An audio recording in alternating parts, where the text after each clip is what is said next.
هو سؤال، هو الزواج عن حب لو الزواج التقليدي هو الأفضل؟ فخلينا نسولف بيه أحسن. خلينا نسولف عن الزواج عن حب، مبني عن الحب والمشاعر والخيال أكثر من التجربة الواقعية. يعني الطرفين يشوفون روحهم من الجانب الجميل، الاهتمام والكلام الحلو والوقت الجميل، ماكو التزامات. وبهاي الحالة الدماغ راح يفرز هرمونات تحسسك بالسعادة، تحسسك بأنه أنت تعيش أفضل فترة بحياتك، ومستعد تتحمل المسؤولية، ومستعد تتحدى كل شيء على مود يستمر هذا. بس هاي المشاعر من وجهة نظر علم النفس يقول أنه هذا بعد الزواج هاي الهرمونات تقل تدريجيا بعد الزواج، لأن الجسم والعقل راح يدخل في مرحلة الاستقرار الهرموني.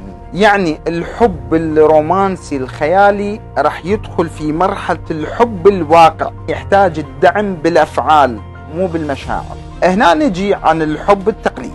الحب التقليدي ما يبدي بمشاعر قوية ولا رومانسية ولا إلى آخره، بس ينولد ويا الواقعية والاحترام وحب معرفة الطرفين أنه من أنت. ومرات بالزواج التقليدي يبدي بعد الزواج ينولد الحب، ومرات ما ينولد الحب. هنا علم النفس يتدخل، يقول مو مهم شلون تم الزواج، المهم شلون يستمر الزواج. الزواج عن حب ينجح إذا بيه العقل، والزواج التقليدي ينجح إذا انولد الحب بعد الزواج.